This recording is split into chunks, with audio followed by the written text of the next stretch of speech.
Welcome to The Leap with Japa, the podcast that bridges continents and connects stories. Join us as we dive into the vibrant world of international education, explore diverse cultures, and share the extraordinary journeys of students far from home. Whether you're dreaming of studying abroad or already embarking on this adventure through other means, Leap with Japa is your companion in navigating the exciting, challenging, and transformative world of global education. Let's leap into today's episode.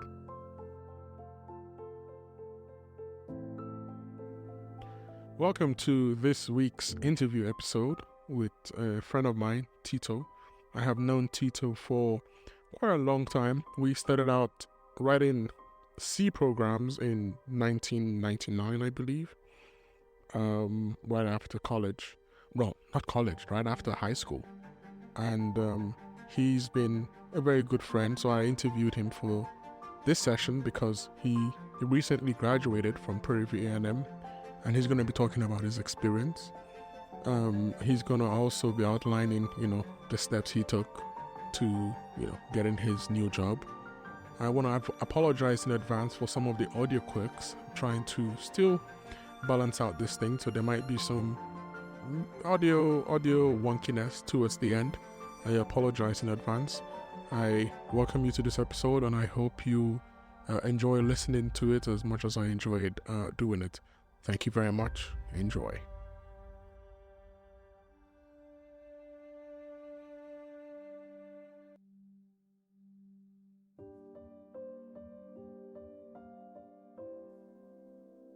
Oh, hello, Tito. How are you? Oh, is that? Go ahead. Have you started? Yes. Okay. I'm fine. So do I introduce myself first? Yeah, go ahead. Just tell us about yourself, your background. Yeah, just start with that, and then we can move into what motivated you to pursue your studies in the US. Okay, so my name is Tito Nukuno. I just finished my master's in computer information systems. My bachelor's was in physics electronics. What year did you graduate? So my bachelor, I graduated in 2007. Oh, okay. Yeah. Then I had a stint in industrial automation for 9 years. Okay. Between 2012 and 2019. Okay, so you worked in automation. What kind of automation? What kind of things did you work? Industrial automation, so with mainly SCADA applications, HMI, PLC stuff. Most of the projects were like oil and gas. Oil and gas. The time, yeah. So did that. So before that, I did some freelancing, then moved into automation, then did a bit of consulting for 2 years. Okay. Between 2019 and 2021. Okay. Before moving to the US for grad school in January of 2022. Okay, so I've known you for a while. I've known you for close to since we were 16, so 24 years? Yeah, 25 years. And I know I have tried a while to get to come to the US. Yes. I tried for at least 3 years. So what exactly eventually changed your minds? Well, it's a combination of factors, really. Okay. First of all, this is probably my third attempt at a master's, and I finally completed it. I'd actually done 2 that I hadn't completed at the time. Okay, a lot of work. Where did you do? Where did you do this? So the first was in Nnamdi Azikiwe University. It was master's in industrial physics. Okay. Finished that. Okay.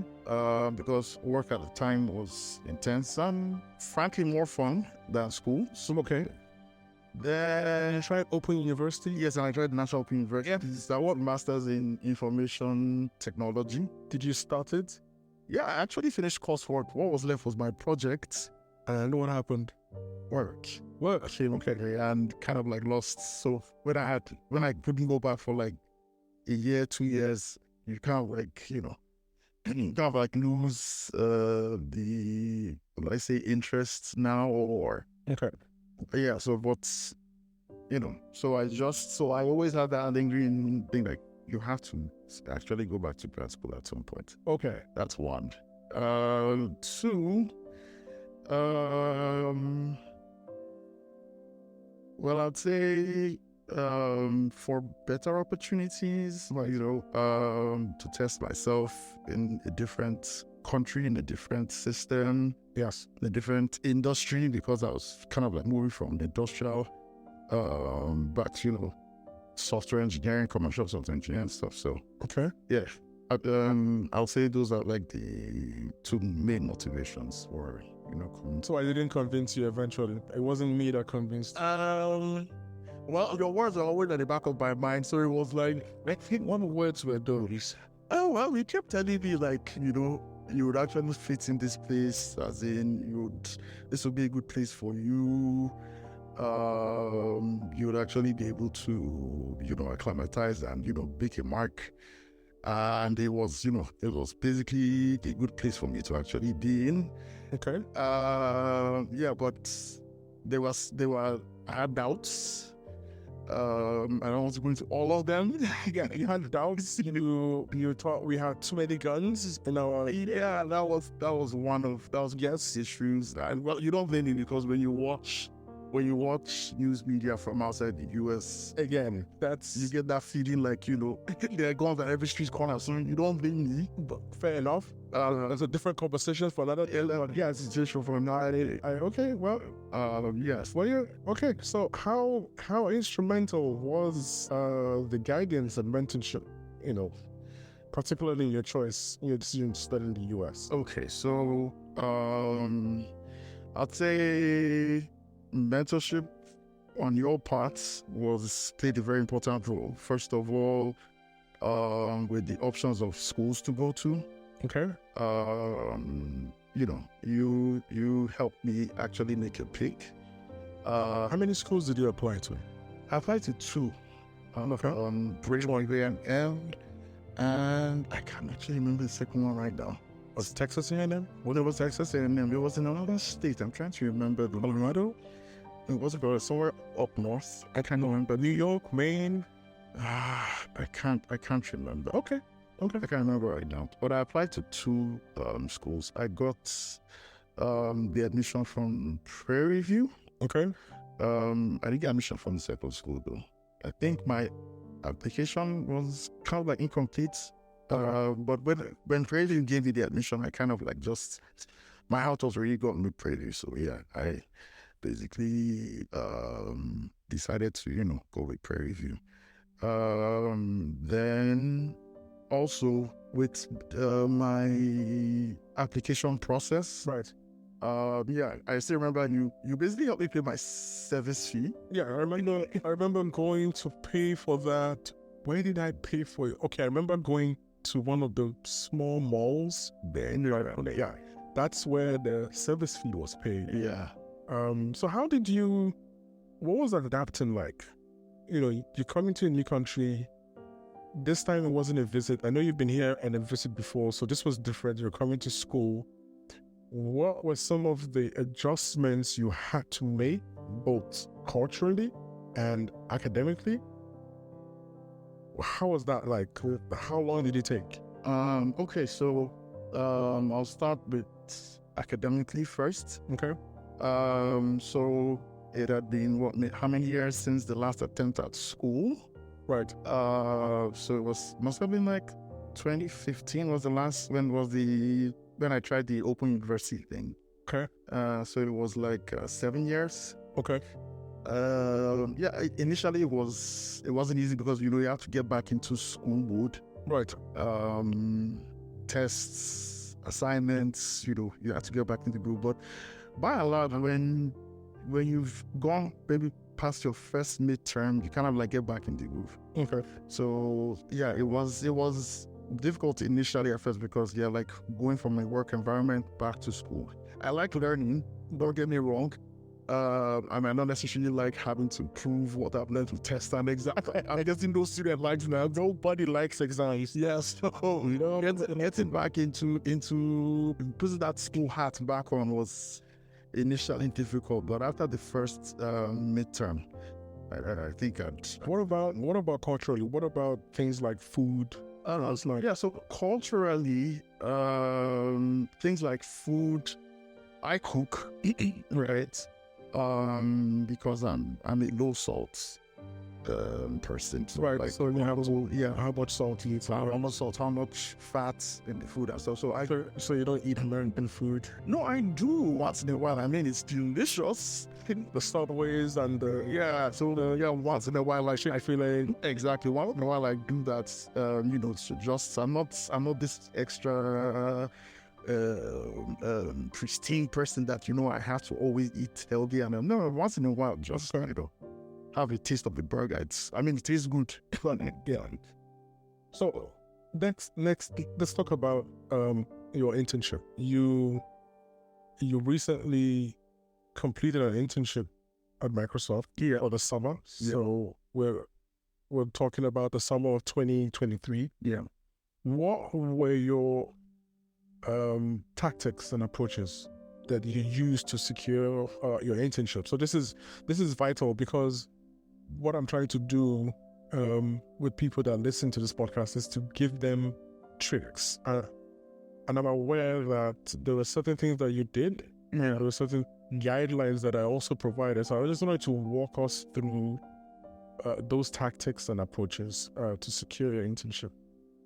Okay, so for me, I think for most people, you should have already in your mind where you would like to work.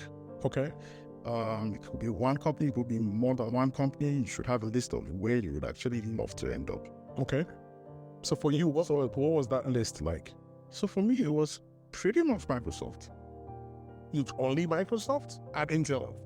and Intel. Yeah. Okay. So it was Microsoft and Intel for me. So you saying you didn't apply to other places? No, I did, but like my how I put it, it's more like, and they asked me where would you want to work, right? It was Microsoft or Intel. That's yeah, and that you ended up going to Microsoft.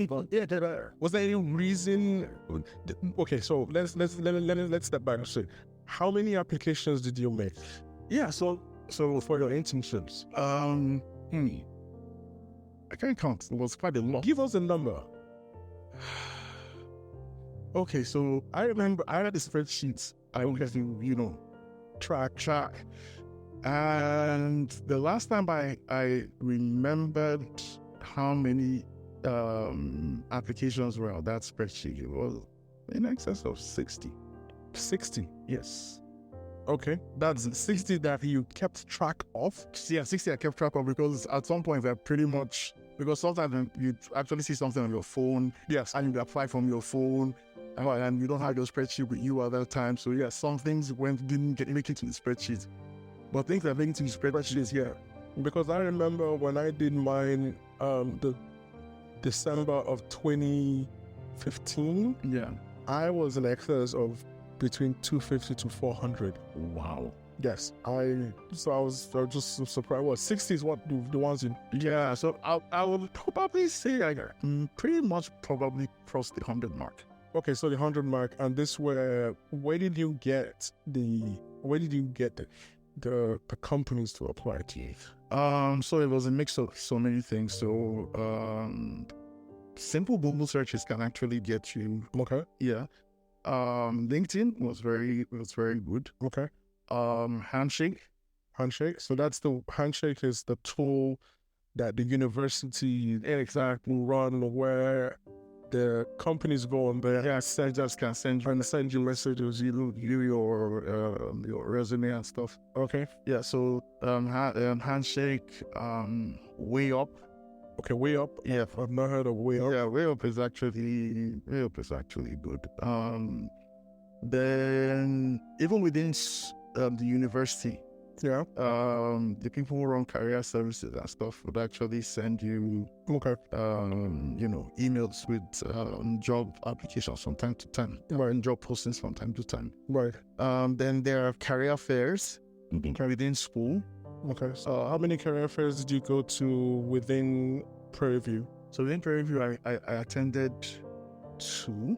Okay. The first one in spring of 2022 when I just come in just to experience.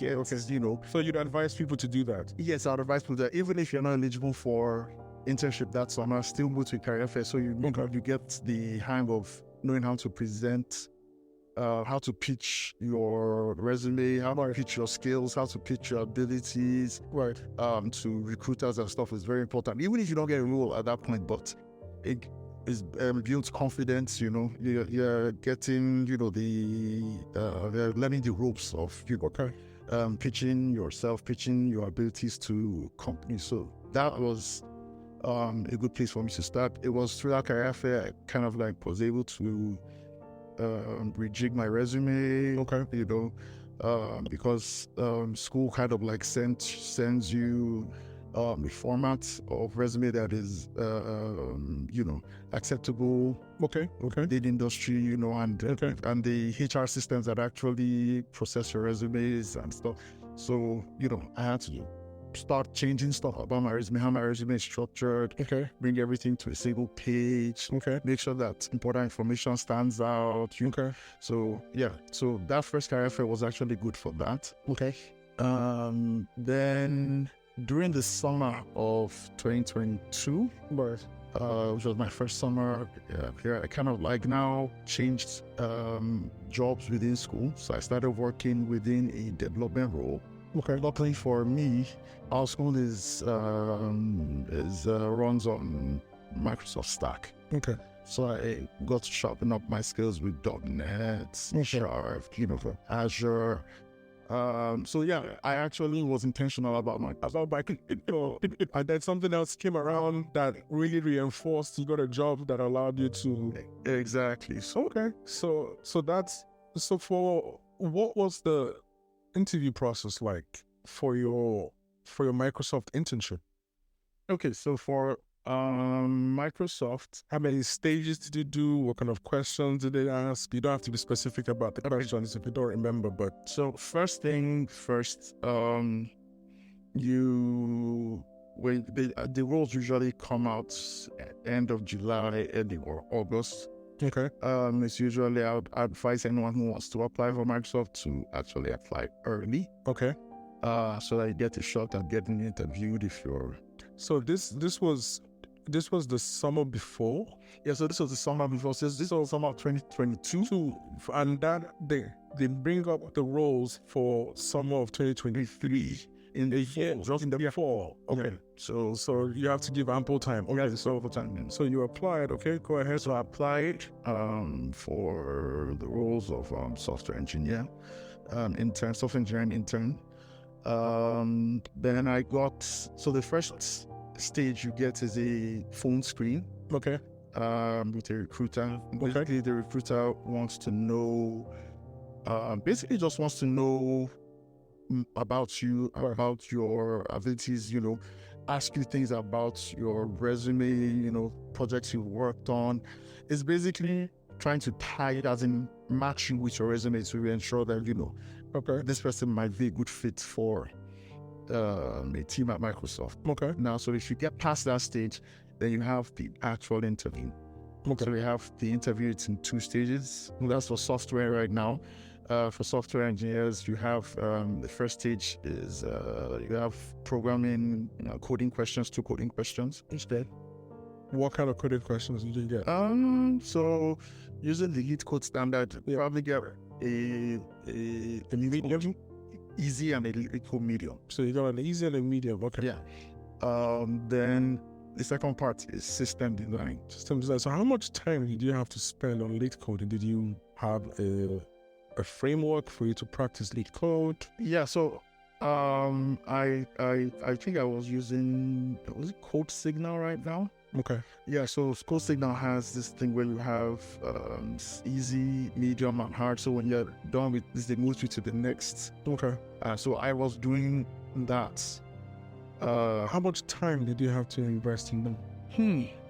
So I actually was marking how much time I used. Yeah, what I did quite a number of questions. So how, ballpark, how many hours did you think you put into to getting yourself up to speed with the basics and understanding what is needed for an interview? Either in terms of time or in terms of months and things like that. Yeah, so maybe I'd say for most of the summer, Right. I did code signal, or let's say half of the summer. Okay. I did code signal questions. I also got this book, cracking the coding interview. Yeah, so I got that. Did some questions. I didn't do all the questions in the book though. Right. I did some of the questions. Then for system design, I don't think I really practiced system design because kind of like my work in industrial automation. Right. Had a lot to do with design systems, interfacing with systems, Right. Integrating different systems together. So yeah, I knew how to send data from one to another. Exactly. So that was kind of like what's it called? Getting knowledge from different past experiences kind of like helped me through the system design question, which was my favorite interview at the end of the day. Okay. So for the coding questions, did you solve both of them? So I solved the first one. Okay. But with the second one, I ran out of time, so I started part of it. And the interviewer was like, okay, we ran out of time because we spent some time, talking. He spent some time getting to know me. Okay. So, when I was going through the second one, when I was going to get into the second question, right, he said, like, we're out of time and what? Probably had another interview and something. So he said, okay, I should explain the rest of it. Right. And since I knew what he was asking me to do, I kind of explained to him, but okay, this is what I need to do next. This is what I said, yeah, that's what he was actually looking for. Okay. So I got past that, and the next part was system design with an engineering manager. Okay. So that took like another hour and a half of design a system. Okay. So, what was your key takeaways from the internship experience? And how has that helped you in your career development so far? So, key takeaways. One, I'd say Microsoft is a good place to work because I think I like the culture. Okay. And they're good. They have this thing called the growth mindset, where there is emphasis on your ability to learn. Oh, okay. Right. So if you do not know something, or if you do not know a tool that you've been assigned, the emphasis is on you being able to learn that tool and apply to the work. Okay. The emphasis is not on, oh, you don't know this tool, okay, so there's a problem. No. Right. There becomes a problem if you can't learn the tool and apply it. So there's that emphasis. So it was a good place. It's a good place to, if you meet new technology, you're encouraged to actually learn it and apply it in your work. So it was a good intro to me into a big organization like that. So there were new tools I had not used before. My project was in an area that I had to also do some knowledge gathering before actually doing writing the first line of code. Right, I've probably spent like 2 to 3 weeks studying books, studying, reading papers and stuff before actually going into the actual project, and writing code and all that stuff. Then I'd say my Git skills became even better because so you had to use a lot of Git commands to analyze. You had to do a lot of Git fetches, and you had to do a lot of rebase. And you had a rebase hell sometimes where things don't align. But yeah, that's good. So you picked up a lot of new skills. But I wanted to ask, how important is a manager in one's internship experience? So a manager is very important because sometimes you might actually think that, you're on the right track and you're doing everything wonderfully well. Right. But there might be something that you're missing. And if you don't have a good manager who will tell you, okay, you might need to add this or you might need to improve on this and stuff like that, then you might find yourself making mistakes and there really isn't anybody there to warn you. Right. Microsoft has this system where they give you a manager, where you have a manager and you also have a mentor. Okay. So I had a mentor who was, very good with me. We talked every day. Okay. Even when even when he's not in the office and stuff, he's only a Teams message away. Okay. So it's someone who could talk to.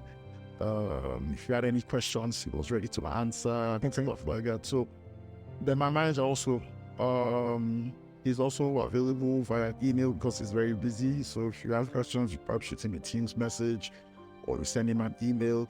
But he always made sure that there was a one-on-one meeting just me and him every week.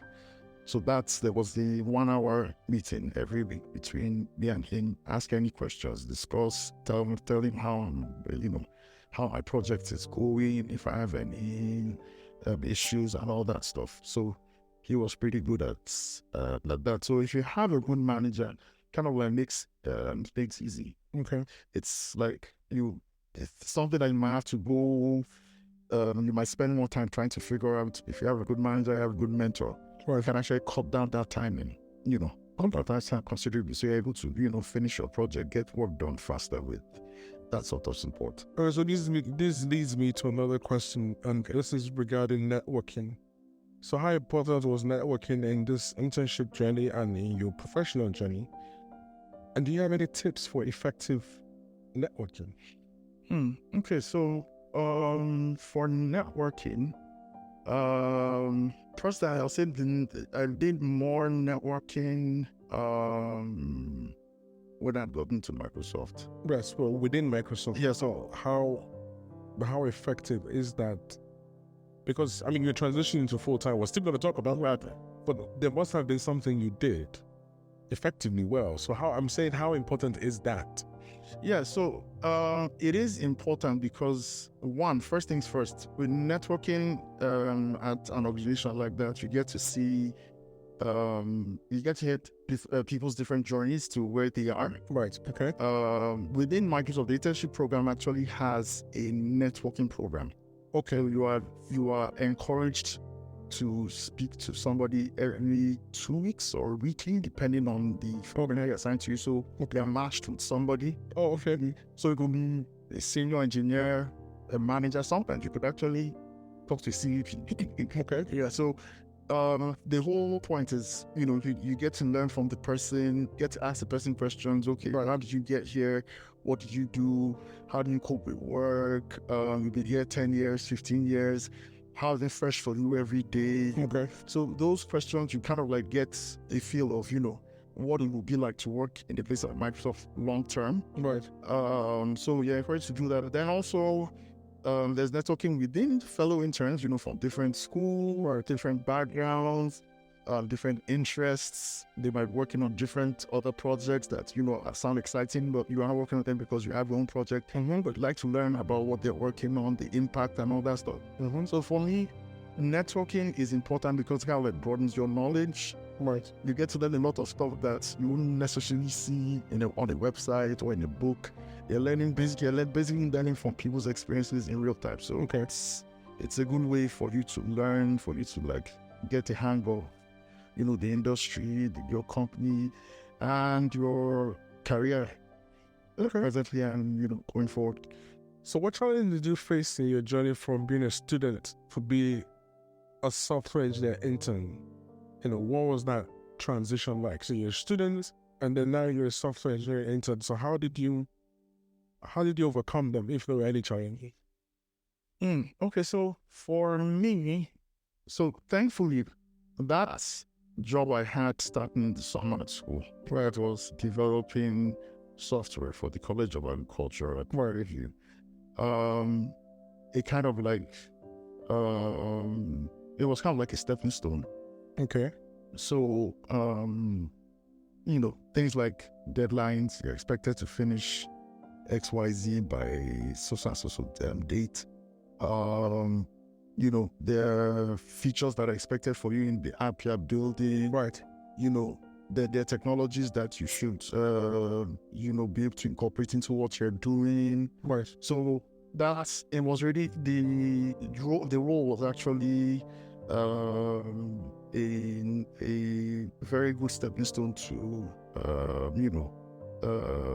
being an intern at a place like Microsoft. Okay. So in terms of the technology, it was similar to what I eventually used at Microsoft. Okay. I was getting exposed to tools that, like tools on Azure. Okay. Also, some of the other no-code tools like Power Automate, Power Apps, and all that stuff. So it's kind of like it put me in that groove of learning. Okay. As I work, and which is what you actually need to do when you get into a place like Microsoft. You're learning as you work. So having to do that before eventually getting to Microsoft was actually very helpful. It kind of like made the transition smooth. Okay. So that's helpful. So you transitioned to full-time. How did you get the full-time? Did you have to do another set of interviews? What was that like? Okay, so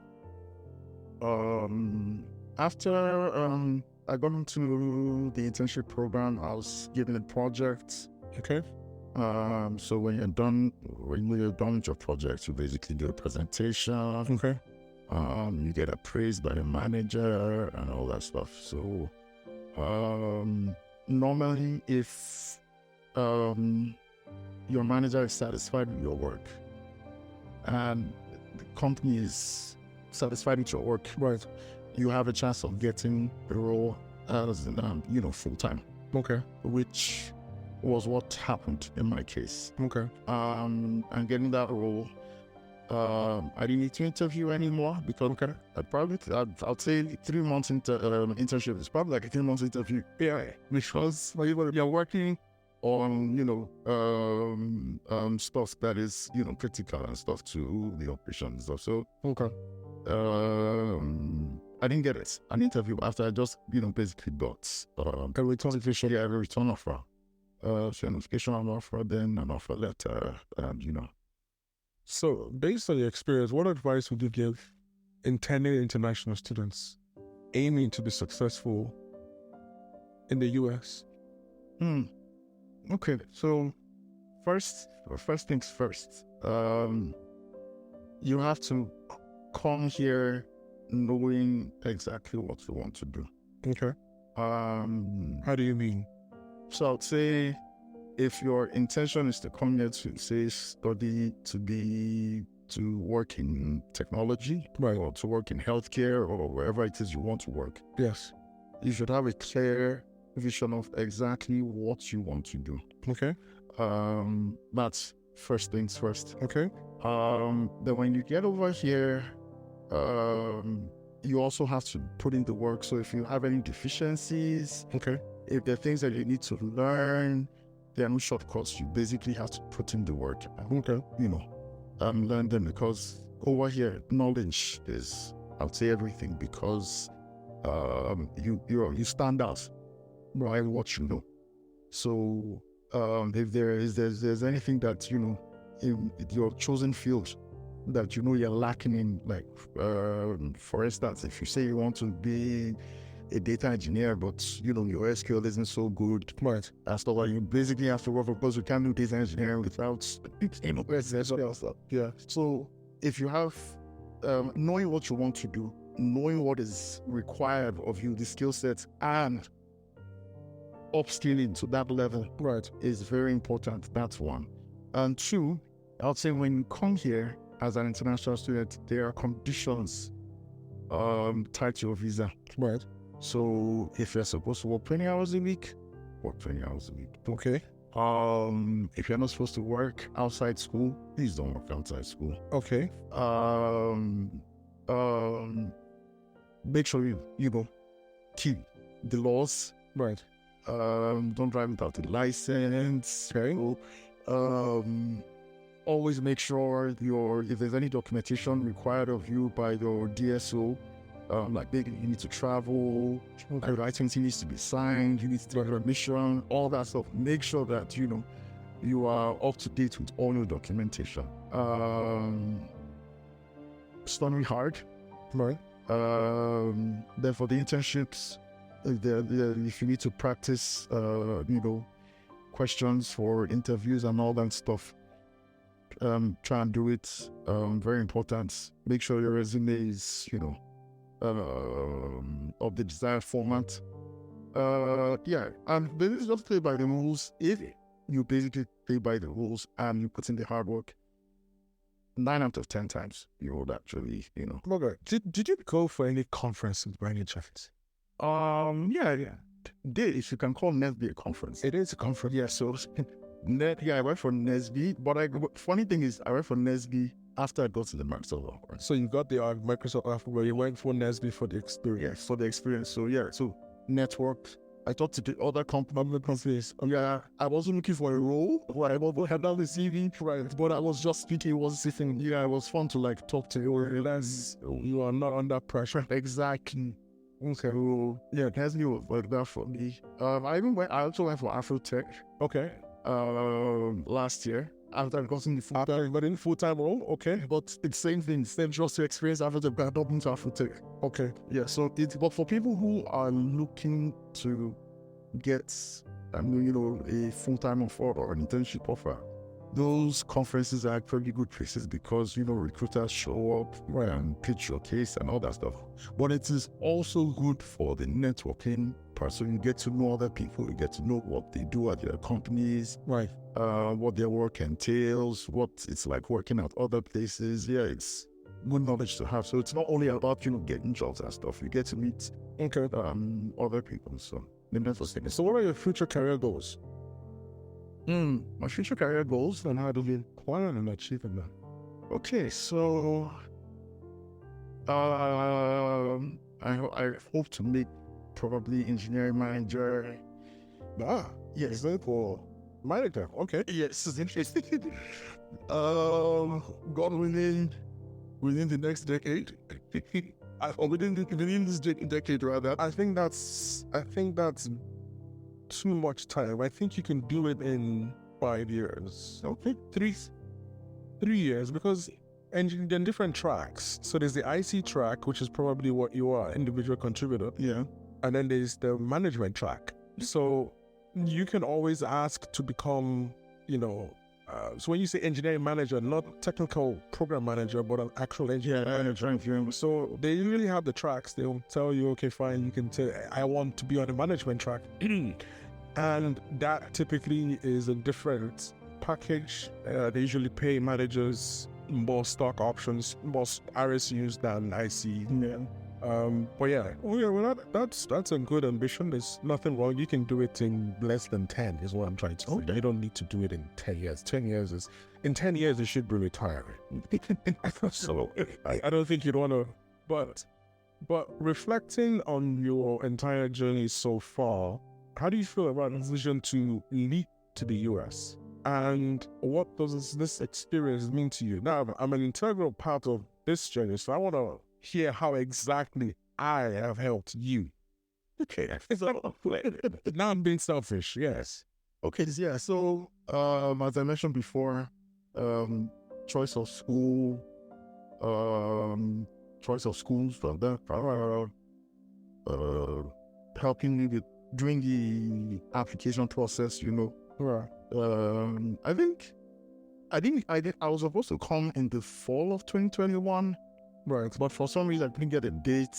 I couldn't get a date early enough. The consulate in Lagos couldn't give me an interview, early enough.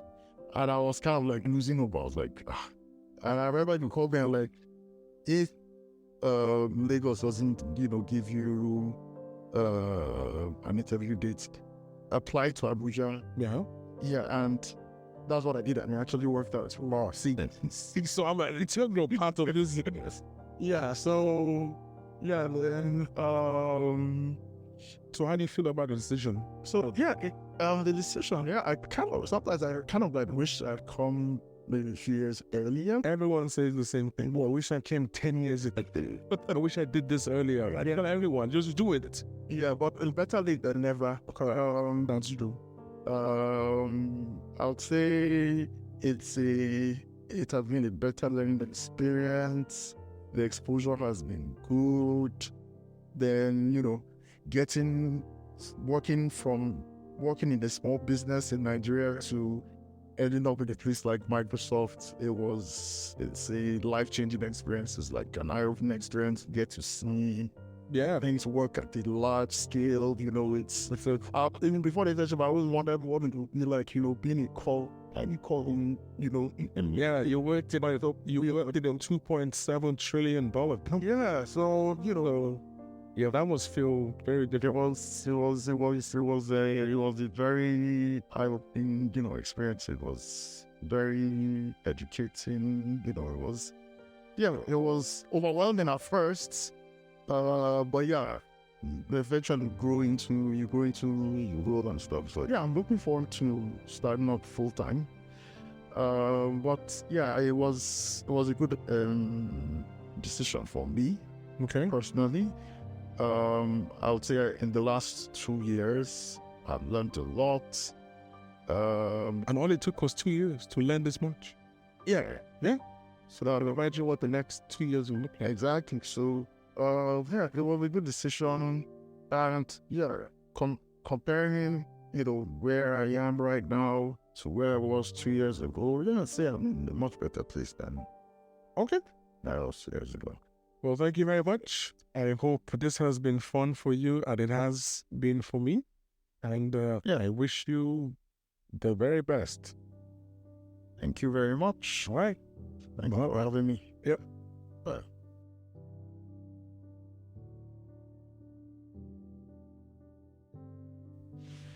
Thank you for tuning into this episode of Leap with Japa.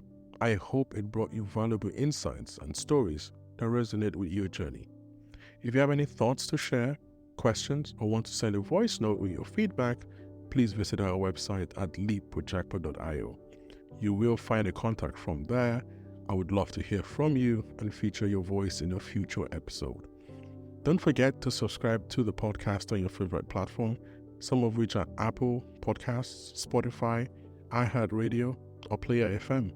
Your subscriptions and reviews help us grow and reach more listeners, and I truly appreciate each one of them. Also, check out our merch store on leapwithjapa.io website for some cool t-shirts and hoodies, perfect for showing your support for the show. Stay tuned for our next episode, where we'll dive even deeper into the experiences and challenges of international education and careers. Until then, keep leaping forward, and thanks again for being part of the Leap with Japa community.